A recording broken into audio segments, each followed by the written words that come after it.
Hello everyone. Uh, in this particular video, I'm going to discuss what is welfare state and the variety of welfare models and the typologies that have been described by different theoreticians.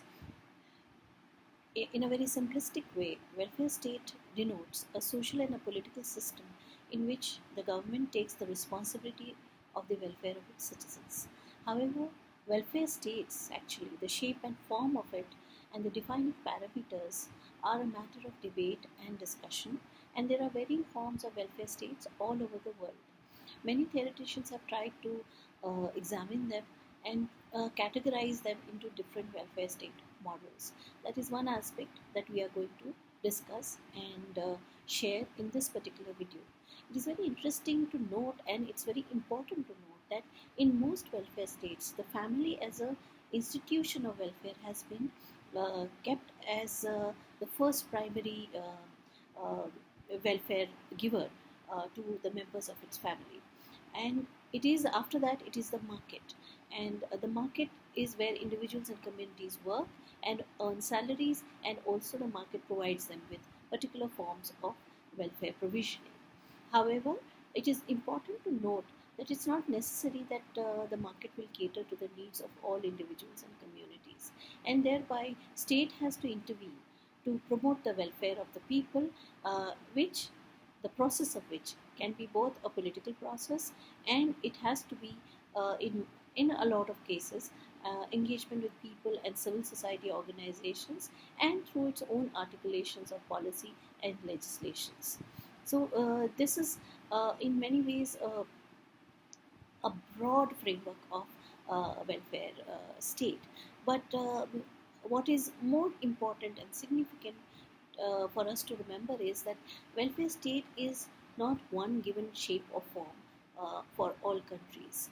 Different countries have different processes and different manifestations of the welfare state, and therefore there has been a lot of discussion on the kinds of welfare states, the typologies of welfare states that are available all over the world.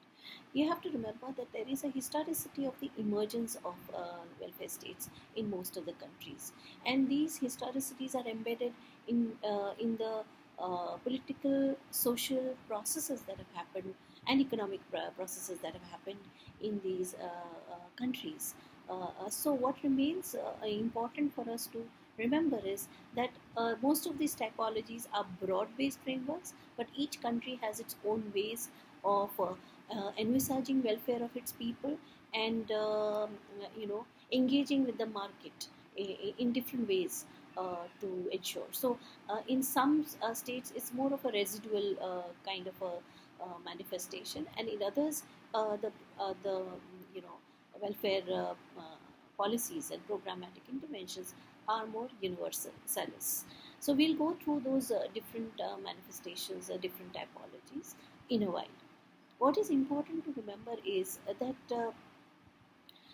there are three types of broad frameworks or welfare models, which has been espoused by Esping and Anderson. Of course, that has also been discussed and debated, but we still take that as the beginning point of trying to explain what is a welfare state. So he derived these three types of welfare paradigms by looking at the nature of state interventions in different countries, looked at the forms of social stratification of different groups in those countries, and the extent to which markets were replaced by bureaucratic distribution in a process of what we call decommodification in favor of distribution of goods and services according to needs. So how different policies and programs were envisaged by the state to ensure that labor doesn't remain as a commodity.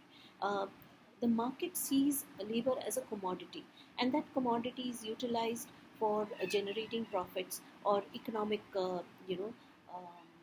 benefits and economic activities. But what the state does is, through its welfare programs, tries to decommodify the workers as far as possible.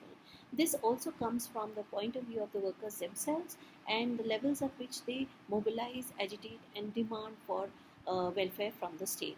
So the idea of decommodification, just to take it a little more, make it more concrete and understandable, is begins with the premise that workers were similar to commodities in the marketplace. I've just said that, and they depended entirely on their earned wages for their well-being. Social rights implies that decommodification has, decommodification is part and parcel of the workers, lives, and social rights provide an alternative to the market for attaining welfare. So when we talk of social rights, the role of the state becomes very significant in promotion of these rights. It also aims at the decommodification process aims at emancipating people from the market dependence. So this is something that is very important, and what decommodification also does is encourage solidarities of different groups of workers, different groups of people, so that they can ensure that the welfare needs are met by the the state, and the market doesn't become an overswinging body to dictate what it can give as what the market can provide or uh, supply as welfare. That is where decommodification by state works very well. Now there are lots of debates around welfare, which I was mentioning, um, and some argue that welfare states not only intervenes to correct existing structures of inequalities but also creates new forms of stratification. Some theorists say that the welfare states do not necessarily create egalitarian society, and therefore Espin Anderson's effort has been to develop these typologies or models of welfare state and see how they are envisaged in different countries.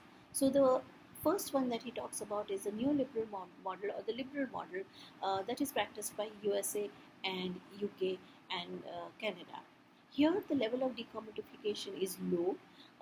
The state does not try to decommodify labor, but what it tries to do is regulate the markets and ensure that a certain set of people who are very poor, they get welfare through social assistance, and this social assistance is linked to the workers being able to skill themselves and find work in the market.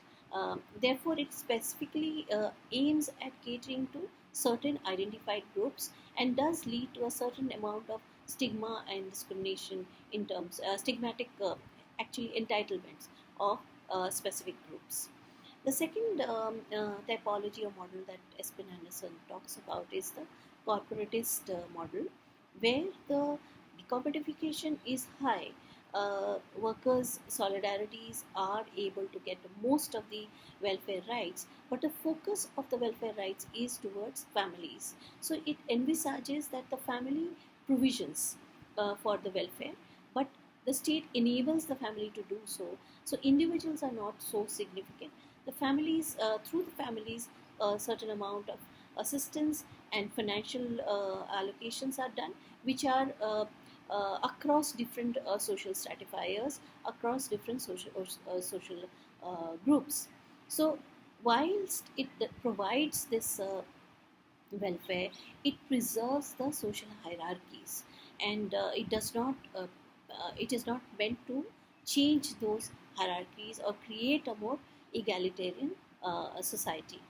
Uh, the third model that Espin Anderson has spoken about is the social democratic model of social welfare, which is practiced in a lot of in the Scandinavian countries, and essentially it is considered to be the best model of social welfare, provisioning of social welfare, where the decommodification levels are very high and stratification is low. So therefore, there is a direct provision of all social welfare programs, universal in nature, across different groups. And what it aims to do is crowd out the market as far as possible. And what it believes in is that if the middle class is interested in the rights of the workers and all other people, and there is a compatibility in looking at the benefits that accrue from this kind of benefit to workers and other class of people, then they will ensure a more egalitarian society. So most of the welfare programs are universalist in nature, and there is a great deal of social rights promotion by the social democratic countries. You know, so this is very important for us to remember. Why do we have these diverse social welfare states? This is basically because if you look at what Manning has tried to say, is that social welfare regimes grow differently, where some spend more on welfare than others. Theorists explain this that this is either due to the direct effect of economic growth or the indirect effect of economic growth through the development of left wing, or what we call the left political power, centered on trade union strength and its political representation in the government. So, according to Manning, social welfare provision or the manifestation of a social welfare state is also because of the political participation of people, solidarities of workers participating in those processes, and that engagement leads to the shape and form of the welfare state. From this perspective, the origin, size, and generosity of welfare states are contingent on political forces, especially the alliances that can form between different social classes, as in we've seen what social democratic welfare state has tried to promote.